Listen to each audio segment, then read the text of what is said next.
family is here. I'm so thankful to get to know them over the last few months. They've been, real kind of rock of support. His good friend Mary, who I guess we'll talk later. I spent a lot of time with Bill over the last few months. We talked a lot. We actually often just sat quietly. We were kind of reflecting one day about fortune, and I think it may be kind of a sort of an important thing to say here. He said to me that he was never the cool kid, never like the really popular kid that everybody was flocking around, in a way kind of socially awkward, not somebody who really kind of made his way that easily. But when he came to Fortune, it was such a welcoming place for him, such a welcoming community. People really accepted him, took him in. And I think, and we both sort of noted that that's really kind of in a way a defining feature of Fortune's community. How kind of welcoming it is, how it doesn't matter if you're cool or not cool, if you're old or young, gay or straight. None of those things really matter. People accept you for who you are. And I think that was really important to Bill. And he had a really deep commitment to Fortune. He was, some of you I'm sure know, and some probably don't, that even after he went into hospice care, he was actually still working. He would be calling up and on the phone with Anthony and writing code and but I think when he got here, and I don't think it was the easiest time in his life when he got here in 2006, but he found here a kind of meaning that for him, that I'm not saying he didn't have before, but I think he found here a place that he could really make a contribution, where what he did really mattered to people, and I think we saw that day after day with him. With those of you who work with him closely. I just wanted to share a couple sort of images, and then I'll ask Joanne to come up. But for me, I sort of think of Bill a lot in that office over there in front of his computer, kind of face up close to the computer, peering into it so he could see better, and then kind of leaning back and sort of pounding away with his elbows up in his kind of very peculiar way, doing his magic, really. And I think in a way, it seemed like magic to all of us, especially for the first few years. It was like, how did he do that? And anyway, the other image that for me is always come back to for him is like I'd be sitting in my office downstairs, or maybe in the education office, and Bill would show up at the door, Dunkin' Donuts cup in his hand, like always had that with him, and he would sometimes he'd be down at an event about this thing or that. He did do that a lot, but he often came down to chastise me, or maybe all of education, for not entering our attendance data, or not submitting that report, whatever it was called, that we were supposed to do at the end of every night. I don't know. And honestly, I listened to him always, because he was, at least around those things, he was always right. So those are in a way the images I carry with me from Bill, not so much the last few months. I feel like we're here today really not really to grieve, although that's obviously part of what's going on, but to celebrate Bill, remember what he brought to us, try to carry that forward, laugh a little, I hope, and really be thankful for our time together, and for the way that he brought us together. So that said, maybe Joanne would come up and say a few words. Thank you, John. Oh. Hold on, let me help you. I'll just take it out. Okay, yeah. Some of us are not as tall as others of us. So, I didn't know Bill when he first started with us, right? We had an information system, and then all of a sudden we started getting these fabulous reports out of education. And the question was, what is going on here? And what was going on was Bill. And he applied for the job heading our IT department. And he came and sat down with me, and he said, I'm an acquired taste. And he was. It took a while, and there were bumps and there were bruises all the way around, because if there was anybody who lacked opinion, it was not Bill. Right? I mean, he had opinions about everything, and not hesitant about expressing them.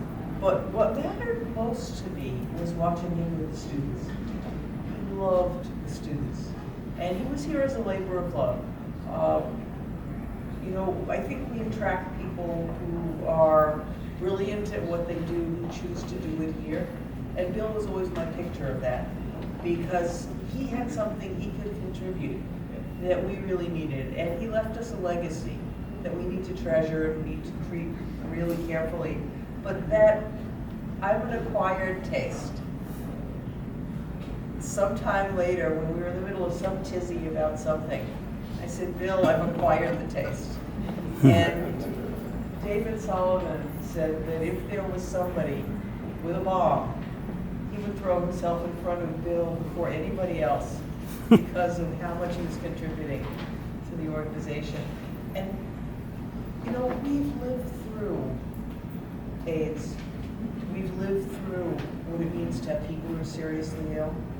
And what we learned is that what matters more than anything else is to be part of a community and part of meaning. And Bill was with us until the very, very end, because it mattered to him to have something that mattered in the day that he was thinking about, and to be contributing something that really mattered. And we did an event when we named the library after him and gave an award in his name. And he said, you know, being here was heaven. I'm able to do what really matters to me. And just watching him with the kids he cared about is my picture of Bill. So this, I think, is a chance to just talk about a guy who loved deeply and gave enormously and matters a lot to Fortune, and somebody we really love and miss.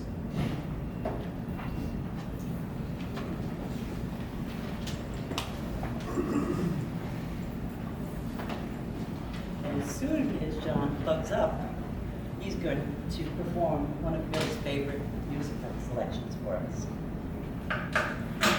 We actually say plug in. Plug in? That's- Okay. Bill would say plugs up. Plug up would mean something else. Very good, John. Somebody's got to tell the jokes too, right? And that would be me. So, Bill's brother, Chad, told me that he was a die-hard Manhattanite. He loved New York City, he loved living here. And then you suggested this song by Billy Joel, New York State of Mind. So let's see if we can do this.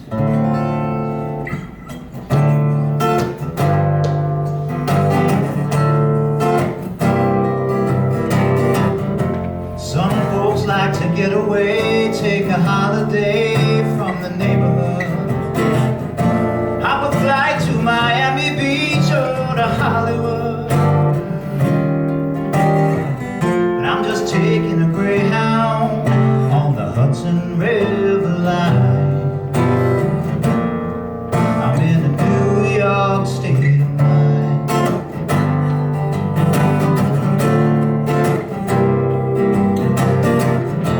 I've seen all the movie stars and their fancy cars and their limousines. Been high in the Rockies under the evergreen.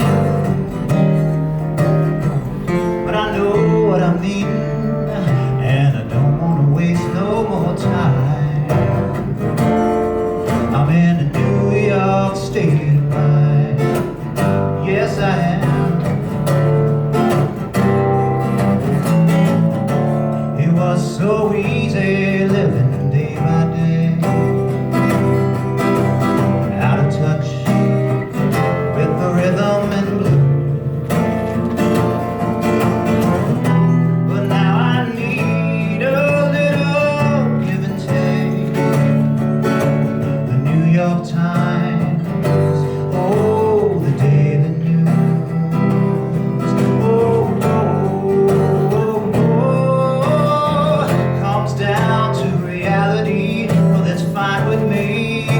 let it slide. Don't care if it's Chinatown or on Riverside. I don't need any reasons, I left them all behind. I'm in a New York state of mind. Yes, I am.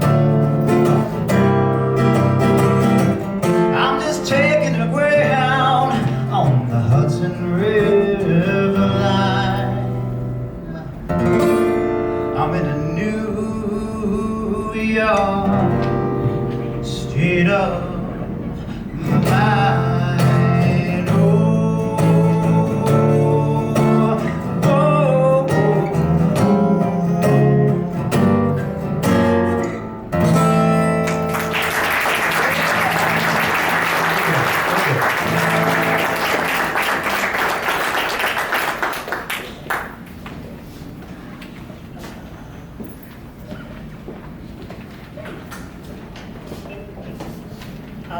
My name is Leonard,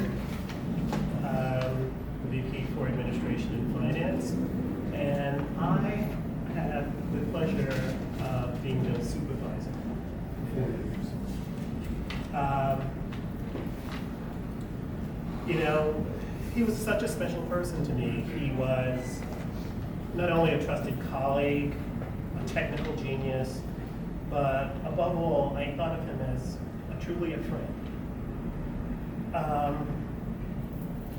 And I also thought he was a stark-raving lunatic. And I mean that in the best possible way, but he was. I will never forget, it was my first day on the job. And Joanne told me to go to a Medicaid meeting with Bill. And I'm in this meeting and I'm thinking, oh my God, what did I get myself into? His face got red, his eyes got wide, and I thought, oh God, either he's gonna have a heart attack or somebody else is. And he just let it fly, you know? As Joanne said, Bill was very opinionated, and he did not hesitate to share his opinion with you. And so, never shying away from a challenge, I thought, well, what can be my role here that would be the most useful? And I quickly realized that, you know, in life there are people who come into your life for a certain purpose. If you're lucky, you get people in your life, or at least someone in your life, who can make you seem just a little less crazy than you actually are. And I decided I would take on that role with Bill. And because I said, well, I realized very quickly that he was truly a genius. And in order for the agency to get the benefit of his gifts, then someone would have to be there to sort of smooth out the edges of it. And that was the role that I took on.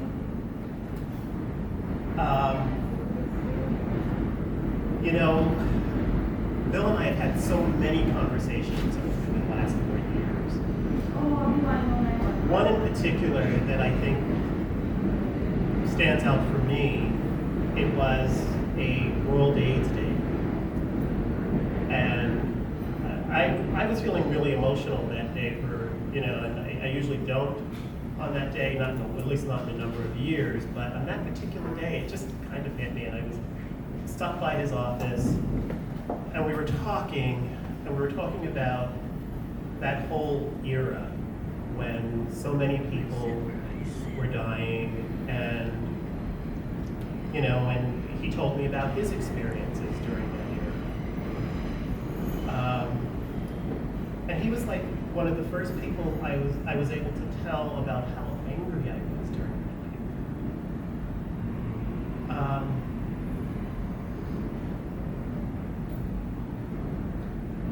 year. You know, it's interesting. We talked about so many things. We talked about politics.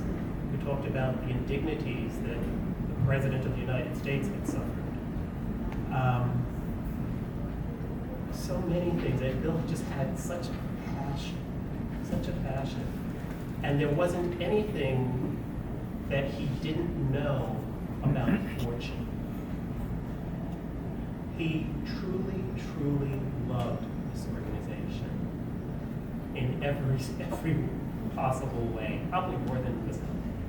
But, you know, I remember going into his office. I was doing some work with the housing program. And I said, I need a report that does this, this, this, and this. And I laid it out for him. And as I'm sitting there talking, he's coding. And, you know, and as John had said, you know, it was almost like magic, the way, you know, he would punch out, you know, the old-fashioned style of touching, you know, hunt and peck. But he was just wonderful. And he's one of those people who I know for myself, I will remember him for the rest of my life, for sure. And I think many of us feel the same way. He left a lasting legacy for this organization. And individually, I think he was just that model of excellence that you know, I will never forget.